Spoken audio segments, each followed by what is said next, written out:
Muy buenas tardes, un placer estar con todos el día de hoy. Justamente estamos maravillosamente acompañados por María Moreno, que les voy a presentar en un momento.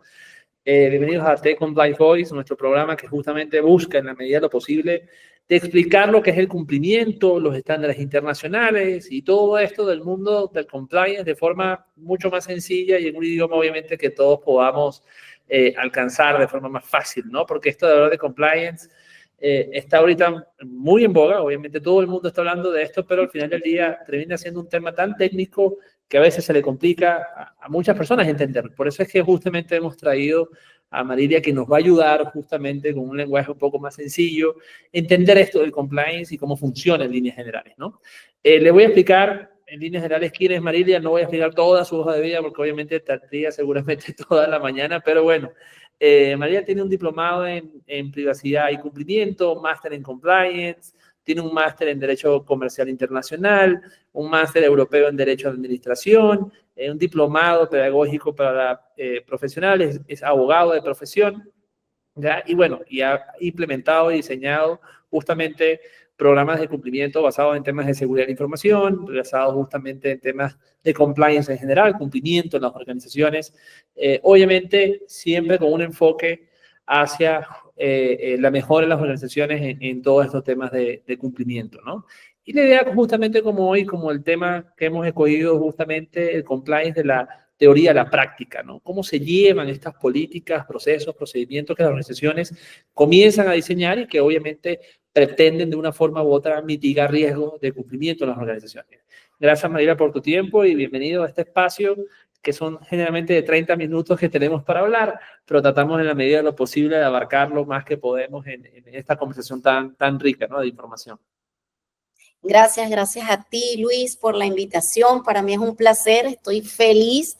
Tú sabes que a mí me apasiona compartir temas de compliance y estoy feliz de acompañarlos hoy. Esperemos que esos 30 minutos nos alcancen para hablar de todo lo que tenemos hoy.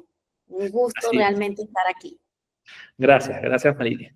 Bueno, Marilia está en Panamá, ¿no? También para mencionarles, ella justamente ha radicado en Panamá y el objetivo de ella justamente es seguir, que hemos conversado muchísimo de estos temas, ¿no? Seguir ampliando el mundo justamente del cumplimiento en esta ciudad. Entonces, bueno, como este tema justamente está estrechamente relacionado con la teoría, la práctica, ¿no? Cómo se llevan estos programas y cómo se hacen estos sistemas que permiten a las organizaciones de una forma u otra mitigar riesgos, ¿no?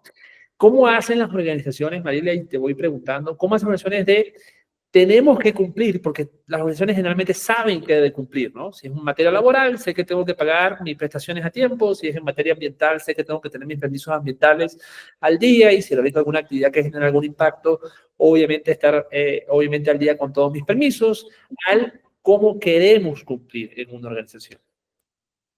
Claro, es súper importante y ahí tiene que ver, Luis, con eso primero que hemos conversado tú y yo varias veces, de ir de la teoría a la práctica, porque tener un programa de compliance muy bonito en el papel es muy común en las organizaciones y estoy segura que tú y yo lo hemos visto muchísimo, pero ¿cómo hacer para que queramos cumplirlo? Y tiene que ver, hay un cliché que hemos escuchado muchísimo con que esté dentro del ADN de las organizaciones, pero lo importante es lograrlo.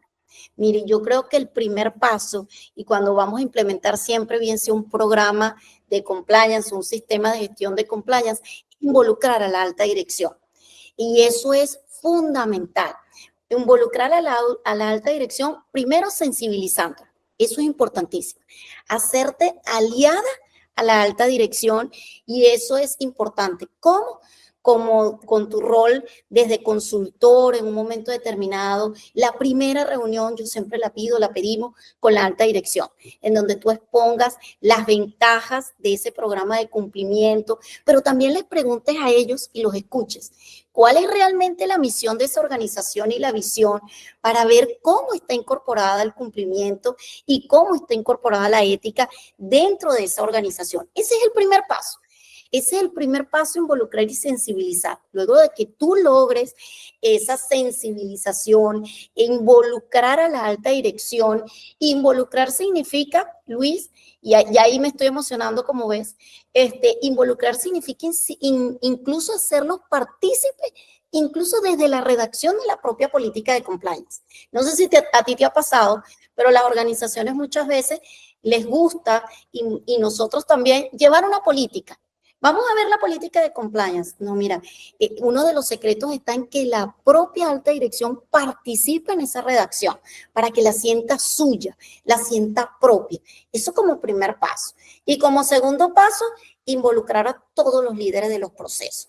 Y en esos líderes de los procesos, involucrarlos también en la redacción, en la sensibilización, en miles de estrategias que tú diseñes para que la cultura realmente se vaya desarrollando en el día a día de la organización. Y ahí lograrás el que cumplimos porque queremos, porque Correcto. está en nuestro día a día. Sí, es cómo llevo esto al ADN de la organización, ¿no? Que a veces obviamente es lo más complejo dentro de las empresas, con la finalidad obviamente de que no solamente se vea esto como una actividad más, sino como simplemente algo que forma parte de la organización y que yo como parte de la organización tengo que ir obviamente adaptándome a esas nuevas realidades. Y una de las cosas más complejas, y que tú acabas de mencionarlo, es la sensibilización. O sea, cómo yo puedo transformar las capacitaciones, las formaciones, la toma de conciencia en las organizaciones, tomando en consideración el volumen tan alto que tenemos hoy día de información en las redes sociales y que nos facilita obviamente de una forma u otra manejar más información de la que tal vez la organización puede dar. Y no solamente eso, sino que nosotros los seres humanos ahora, producto de las redes sociales, estamos acostumbrados a tener 30 segundos de atención en cada cosa. Entonces, ¿cómo transformo la comunicación para que desde el punto de vista del cumplimiento esto no sea algo monótono, ¿no? Ahí viene el oficial de cumplimiento a hablar sobre canales de denuncia otra vez. ¿Cómo yo puedo hacer para que eso cambie, ¿no? En una organización? Por supuesto, Luis, que eso va a depender siempre de cada organización. Y eso siempre, por eso los programas de cumplimiento, las estrategias, yo siempre apuesto por el tailor fit. Es decir, vamos a estudiar la organización y vamos a hacértelo a la medida, vamos a diseñarlo a la medida para que realmente sea eficiente. Pero lo que tú dices es muy cierto. ¿Cómo hacer para que esas capacitaciones sean llamativas en un momento determinado dentro de la organización? Y te comentaba off the record, antes que comenzábamos, que recientemente acabamos de hacer una auditoría a una organización de tamaño mediano, de un sector importante de la economía, y ellos me dejó impresionada y lo comento como una buena práctica. Te voy a comentar dos ejemplos, porque aquí estamos para ver la práctica. Uno es de que desarrollaron un modelo muy pequeño, muy básico, pero donde un modelo atado a una app muy sencilla. Ojo, estoy hablando incluso de una empresa, de una mediana, no estoy hablando de una gran empresa, y donde a través de esto desarrollaron capacitaciones muy cortas, lo que tú estás diciendo, porque que atrapara la atención, muy cortas, con palabras cortas, con ideas cortas, y donde ahí fue ingresando, o desde donde ingresa cada colaborador de la organización. Me pareció una estrategia bastante buena para lograr esa capacitación continua, pero sobre todo diferente, que no diga, ahí viene el oficial de cumplimiento, o peor, Luis, ahí viene el consultor. ¿Te ha pasado? Ahí viene el consultor de compliance. ¿Qué nos irá a decir hoy? ¿Sabes? Entonces siento que es una metodología más dinámica para las organizaciones. Y el segundo que te quiero comentar es con una empresa del sector farmacéutico. Y mira lo que ellos hicieron para la capacitación, y a su vez va ligada a la pregunta anterior, para desarrollar ese ADN. Ellos, por departamento, cada departamento escogió y diseñó una frase que identificara su proceso y que tuviera que ver con el cumplimiento. Si era el proceso operativo, o el proceso de distribución de medicinas, o el proceso de comercialización, pero cómo tu proceso se identificaba con esa frase de compliance y la colocaron en esa oficina. De manera que tú día a día la ibas viendo y era parte de su capacitación. Obviamente que yo les decía a ellos que eso va más dirigido a sensibilización que a formación formal. Pero fíjate cómo son. ¿Qué te quiero decir con esto? Que son estrategias que tenemos que superar como consultores, como compliance officers, que también en su momento me tocó ese rol por un largo tiempo, y tenemos que superar estas capacitaciones donde nos sentamos, Luis, a dar una charla de media hora sobre qué es compliance, sobre cuáles son los valores o ética. Eso tiene que ser superado en las organizaciones. Tenemos que ser ágiles y tenemos que establecer estrategias distintas que las organizaciones las puedan aprovechar y sobre todo sus colaboradores. Sí, definitivamente, por eso yo siempre he dicho, el reto está justamente en cómo lo comunicas. No qué comunicas, porque lo que comunicas te lo pueden decir los estándares, te lo dicen obviamente tu mismo programa de cumplimiento, las debilidades, las denuncias por donde estás recibiendo, las quejas, las inquietudes, pero el cómo es lo que se está convirtiendo en un reto para las organizaciones, porque, insisto, las personas cada vez tienen, o nosotros los seres humanos, yo me incluyo en eso. Si a mí algo no me ataja en 30 segundos, ya yo estoy cambiando de canal, estoy cambiando de película en Netflix, que así me ha tardado una hora eligiéndola, pero si en 30 segundos no capta mi atención, yo inmediatamente digo, no, voy a ver otra película porque esta creo que no me va a gustar. Entonces, al final del día, es un reto para las áreas de comunicación. Y si nosotros, desde el punto de vista del compliance, no nos sentamos con áreas de comunicación, que también son expertos de una forma u otra en cómo comunicar, obviamente comienzan a fracasar ese objetivo de la comunicación, que es lograr una cultura organizacional, ¿no? Como parte de los otros elementos que forman parte del programa. Totalmente, Luis, y disculpa que te interrumpa aquí. Y tiene que ver con incluso esa primera reunión, cuando tú te sientas con la alta dirección que hablábamos hace ratico y empiezas a conocer esa organización. Porque a lo mejor los ejemplos que yo coloqué para una organización X no funciona. A lo mejor para esa organización X va a funcionar. Otra estrategia que también pusimos en práctica, Luis, tenían reuniones de directorio. Estas reuniones eran mensuales y el CEO me pidió, yo le propuse eso y me dice, me encanta, que cada director llevara por mes una vivencia que tuviera que ver con temas de cumplimiento dentro de su departamento y cómo lo habían resuelto en un momento determinado. Fíjate tú cómo es una estrategia distinta. Y utilizamos eso después para campañas de formación a lo largo de la organización. Entonces, como tú dices, te interrumpí porque totalmente de acuerdo contigo y eso va a depender de la organización. Y muy importante, apoyarnos en el departamento de comunicación si la organización lo tiene, pues. Excelente. Correcto, sí. A veces se olvidan, de hecho. Me ha pasado mucho que hay organizaciones medianas, grandes, que tienen un área de comunicación, que tienen justamente, siempre pregunto, ¿quién te ayuda en redes sociales? ¿Quién te ayuda a posicionar tu marca? ¿Quién te ayuda a hacer los reels que veo en TikTok que son tuyos porque te veo hablando? Entonces, al final del día, eso lo hace una empresa externa. Busquemos esta empresa externa porque seguramente nos va a poder ayudar a diseñar de forma mucho más, que sea más eficiente la comunicación interna. Y eso me lleva a mí a la otra pregunta, o sea, porque si fracasa la comunicación, pueden fracasar otros elementos de un programa de cumplimiento, ¿no? Porque los programas de cumplimiento están diseñados con un conjunto de elementos que entre sí logran la mitigación del riesgo, ¿no? Comunicación, canal de denuncia, riesgos per se, etcétera, etcétera, etcétera. ¿Por qué fracasa un programa de cumplimiento? ¿Por qué se vuelve en algunas organizaciones una mala experiencia? ¿Qué es lo que he hecho? Lo que para nosotros los consultores, para ti, obviamente, para mí que también soy consultor, resulta ser una barrera al momento de acercarte al cliente y hablar del compliance y obviamente dice, es una mala experiencia para mí. ¿Por qué fracasa? Sí. Fracasan, desde mi experiencia, lo que me ha tocado, Luis, porque estamos hablando de la práctica, como dijimos al comienzo, primero por el copy-paste. Y tengo que, o sea, y me lo he encontrado yo a lo largo de mi carrera, a lo largo de esta carrera de como consultora. En primer lugar, por eso, y tenemos que empezar a llamar las cosas. ¿Por qué? Porque a las organizaciones muchas veces se les presenta programas hechos, tipos que están en internet, formatos. Eso es lo primero. Un programa de compliance tiene que estar hecho a la medida, Luis. Y es parte de lo que se hace y de lo que hacen ustedes también en VC Compliance y lo que hacemos. Y es analizar esa organización, ver esa cultura, es para ver qué tipo de programa de cumplimiento, cómo lo debemos documentar, cómo lo debemos sociabilizar. Eso es lo primero.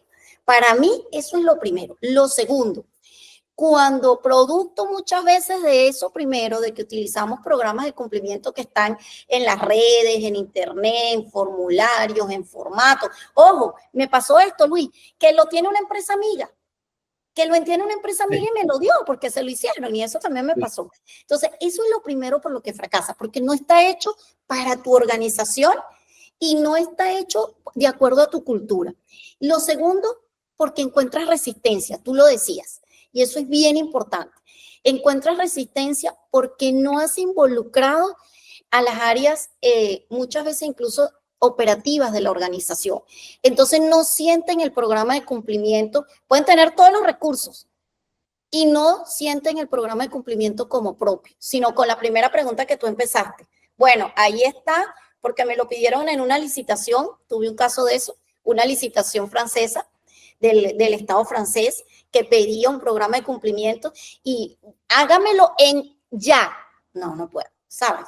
¿Por qué? Porque tiene que ser producto de un estudio, producto de un análisis. Entonces, está ahí porque me lo pidieron, porque un cliente me lo pidió, porque lo tengo que tener para una atenuación de una sanción, porque me lo está pidiendo un órgano regulador en un momento determinado.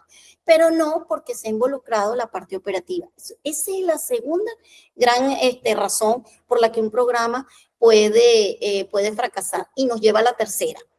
Y la tercera es que la organización no lo siente propio. ¿Viste? Es un programa que me lo copié, que me lo dieron, que me lo hicieron, o sea, es simplemente un copy-paste. Segundo, no involucré a los líderes de los procesos y por eso, como consecuencia tercero, la organización no lo siente propio. Cuando tú no sientes propio algo, eso es como el cuerpo humano. Cuando el cuerpo humano no asimila que eso es algo tuyo, puedes rechazarlo, ¿sabes? Y eso es lo que pasa en las organizaciones. Entonces, ¿qué hacer frente a eso? Bueno, sensibilizar, diseñar como quien diseña un traje a la medida, a la cultura, sentar a los líderes en los procesos contigo. Cuesta, Luis, porque cómo cuesta, pero hay que establecer estrategias para eso también. Correcto.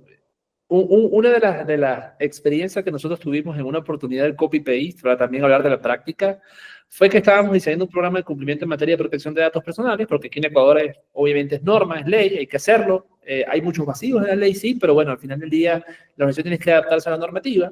Y en la revisión que estábamos haciendo inicial, una de las cosas que me dice el consultor, que como yo soy abogado, el resto él es ingeniero, pero nosotros trabajamos sobre gestión por procesos, me decía, necesito que me leas esta cláusula y dime qué se te parece, ¿no? Y me manda la cláusula que le había redactado este consultor, a esta empresa, y yo le digo, yo la he leído en algún lugar, no sé en dónde, dame chance, le digo, pero la he leído en algún lugar.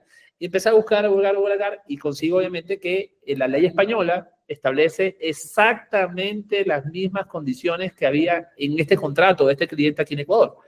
Entonces, cuando yo le digo, mira, esto es la ley española, y me dice, claro, Luis, eso fue lo que estudiamos, porque justamente estudiamos juntos, el consultor y yo, cuando empezamos a hablar de protección de datos personales, y cuando le decimos al cliente, el cliente dice, wow, o sea, yo tenía una cláusula contractual que es inaplicable porque estaba bajo la legislación que ni siquiera me aplica, porque la legislación ecuatoriana no tomó eso de la ley española, porque la ley ecuatoriana sí tiene mucho de la ley española, pero no todo, ¿no?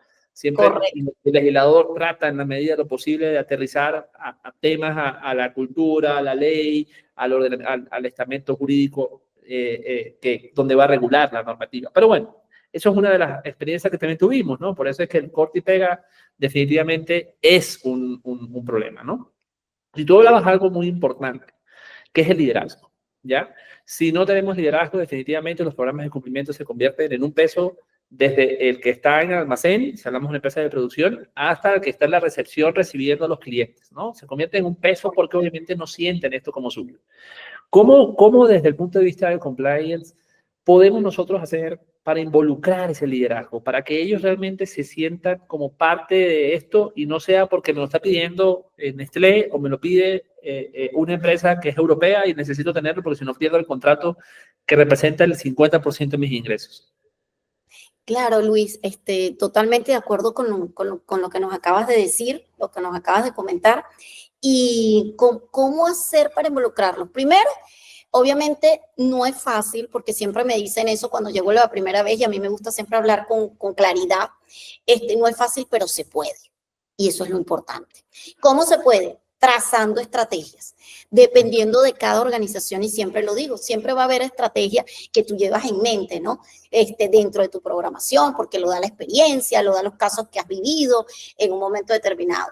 Y lo primero que a mí me gusta hacer en una empresa, después de la reunión que te comentaba con la alta dirección, es reunirnos con esos líderes de procesos, antes incluso de comenzar a documentar.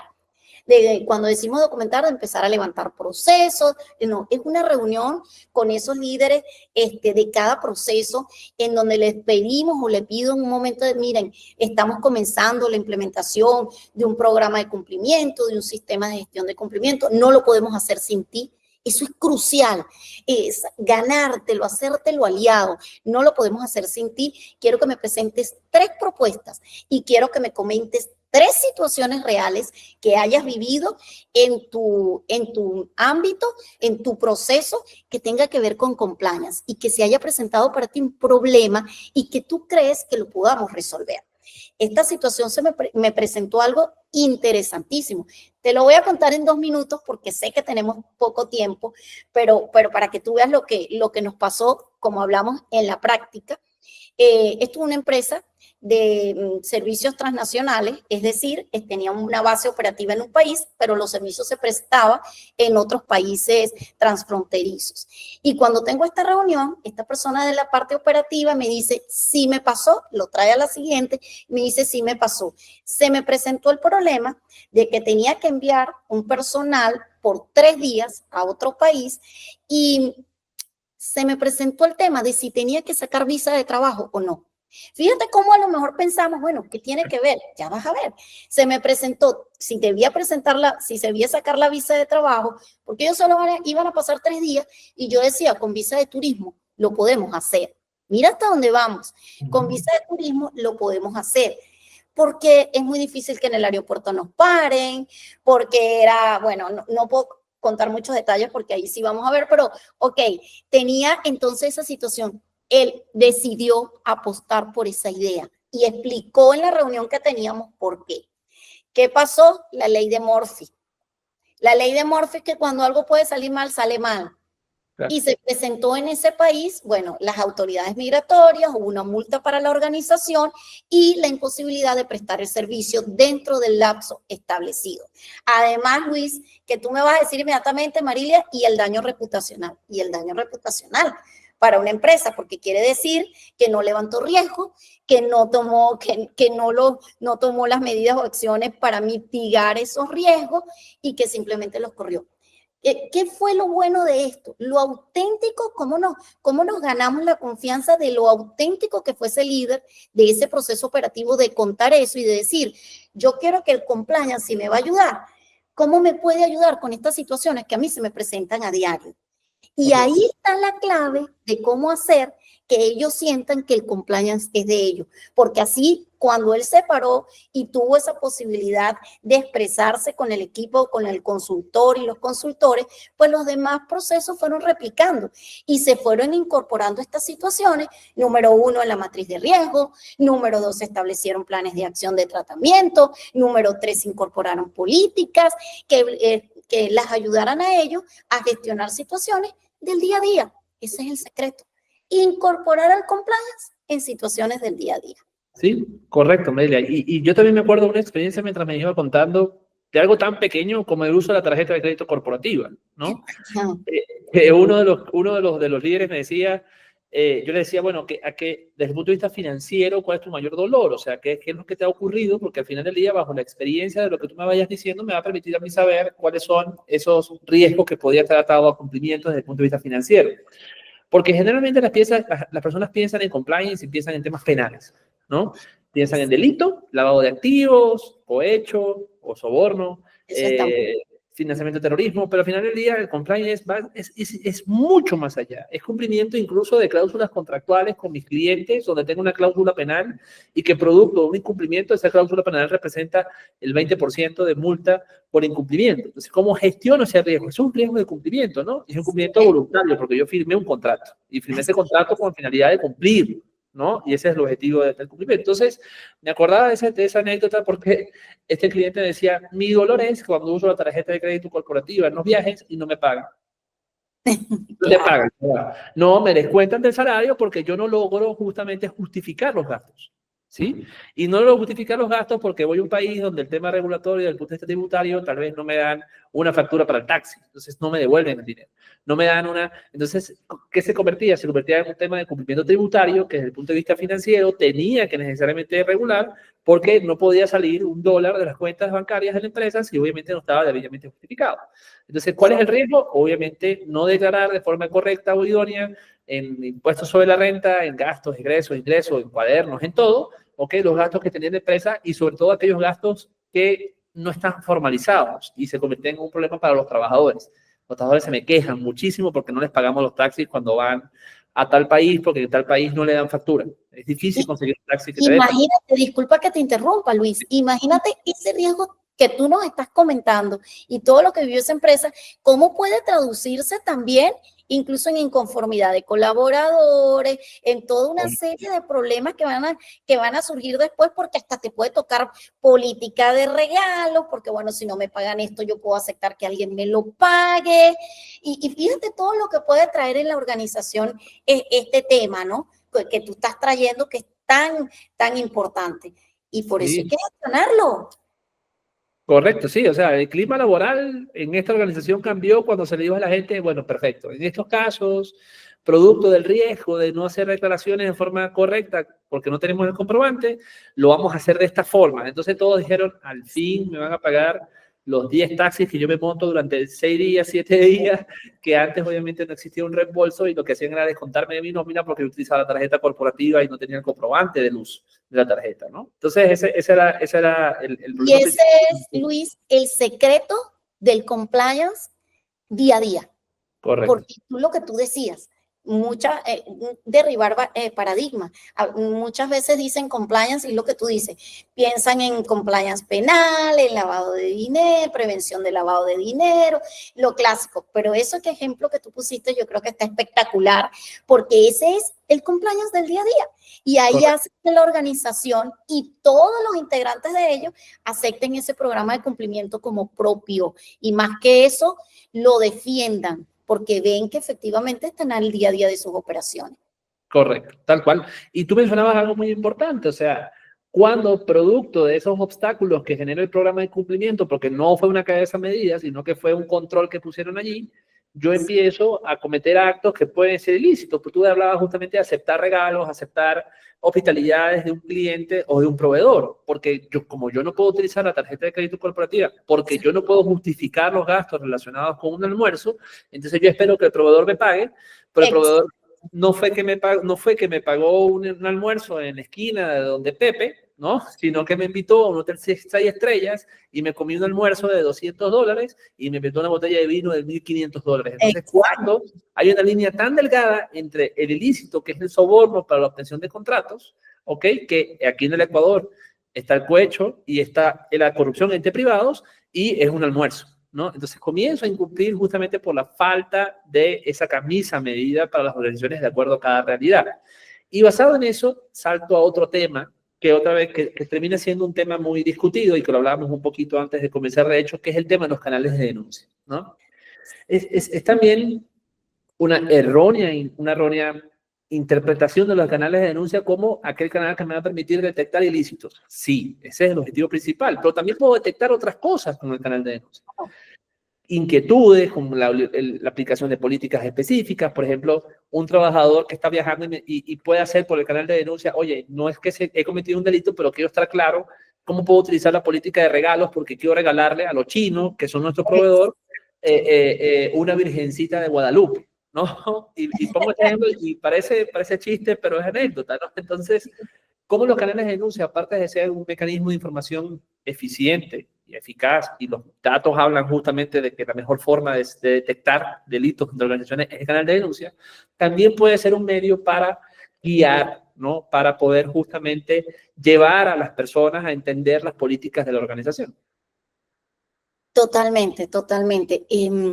Luis, totalmente de acuerdo contigo. Y mientras tú comentabas la anécdota, yo pensaba en otro. Y bueno, ustedes dirán puros anécdotas, pero es que esto es la práctica y eso es lo Sí. que queremos. Luis y yo hemos hablado en varias oportunidades que la teoría, tú lo decías, está en las redes, está en todas partes, pero es la práctica lo que todos queremos y cómo hemos ido solucionando esto. Y tan importantes son los canales de denuncia, como tú lo decías hace rato y que lo hablábamos antes de comenzar, minutos antes de comenzar. Primero hacer un canal de denuncia o desarrollar, contar, mejor dicho, con un canal de denuncia robusto dentro de la organización. Hablábamos incluso que ustedes han desarrollado una solución que ha dado muchos resultados hasta ahora, que me muero por probar, y te lo confieso. Pero fíjate que es tan importante y qué bueno, Luis, cuando la alta dirección lo sabe. Y aquí voy con la anécdota que te decía que quería comentar. Hubo una organización aquí en Panamá en donde un CEO vino, era un canal de denuncia, había tres medios de canales de denuncia, pero uno era físico. Y la organización, la local, porque el CEO no estaba aquí, se empeñó en que debía haber uno físico, uno por correo, uno por la página y uno físico. Este medio físico era donde tú podías depositar algún tema. El CEO colocó un papel que decía, llenó su denuncia y decía, yo quiero saber si esto funciona. Cuando ustedes consigan esto, llámenme. Estoy cambiando algunos temas para no identificar bien. Y la llamada al CEO, adivina cuándo llegó. Llegó mucho después, ¿no? Entonces, es el tema de que el canal de denuncias realmente sea efectivo para la organización. Y mira, yo apuesto mucho, primero, soy una enamorada de la sensibilización y la formación porque es lo que me ha dado resultado en la implementación de programas y de sistemas de gestión, dependiendo de lo que quiera la organización. Porque otro día hablamos de ese tema, Luis. Otro día hablamos de ese tema, de esa diferencia que muchas veces las organizaciones queremos, mire, implementa un sistema de gestión de compliance, ya va, o sea, él puede ir paso a paso, fase a fase, primero un programa de cumplimiento y luego dar el gran salto, porque es un gran salto, a un sistema de gestión de compliance. Pero bueno, volviendo al tema de los canales de denuncia, qué importante es que sea robusto, que sea apoyado por la alta dirección, pero yo apuesto ahora a las herramientas. Yo apuesto a los canales de denuncia que se gestionan a través de herramientas. ¿Y por qué? Porque tú, no sé si lo vas a comentar ahorita, sé que ya estamos terminando, ya estamos casi pasados, pero tú comentabas de la experiencia que tú tenías, que me lo comentabas hace poco, donde una organización no había tenido denuncia cuando ustedes implementaron su herramienta con la que tienen, que vuelvo a decir, me muero por probar, esta organización empezó a recibir denuncias. Yo te digo que en las últimas auditorías que también he hecho, como auditor de certificación, una organización no había recibido denuncias. Y eso para mí mínimo es una oportunidad de mejora, porque ahí hay que ver, ahí hay que hacer un análisis por qué no se recibe denuncia.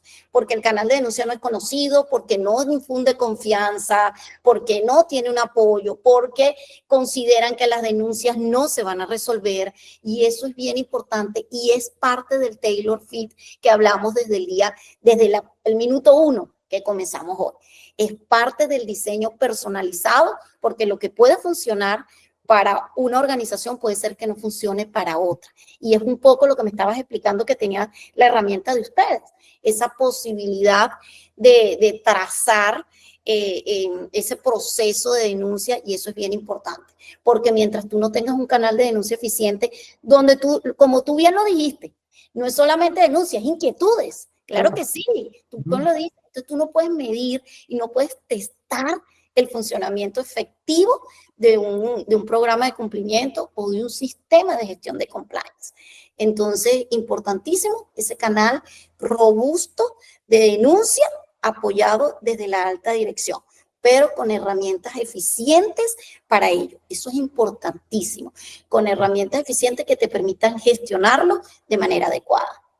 Sí, y efectivamente los buzones de denuncia o canales de denuncia, como quieren llamarles, tienen que ser una herramienta que transmita confianza.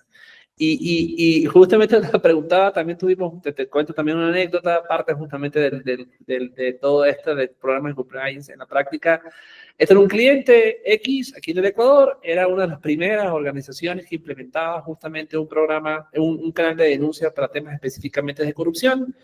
Y este anterior director tenía un buzón en la entrada de la organización transparente, ¿no? Ajá. Y era como, ¿quién va a ir a meter un sobre de una denuncia de alguien que está cometiendo un acto de corrupción que tal vez es su jefe, ¿ok? En un sobre, en un lugar donde hay cámaras? O entonces obviamente ahí comienzan los problemas de la eficiencia y la efectividad de los canales de denuncia.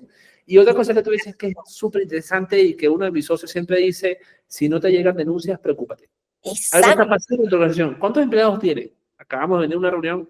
Tengo 750 empleados. 750 empleados. ¿Has tenido alguna queja, denuncia? No me Nunca me digas que ninguna, Luis. ni una. No puede ser. No Entonces, puede ser. claro, ahí tienes una debilidad. ¿Y tienes un canal? Sí, tenemos un canal. ¿Cuál es?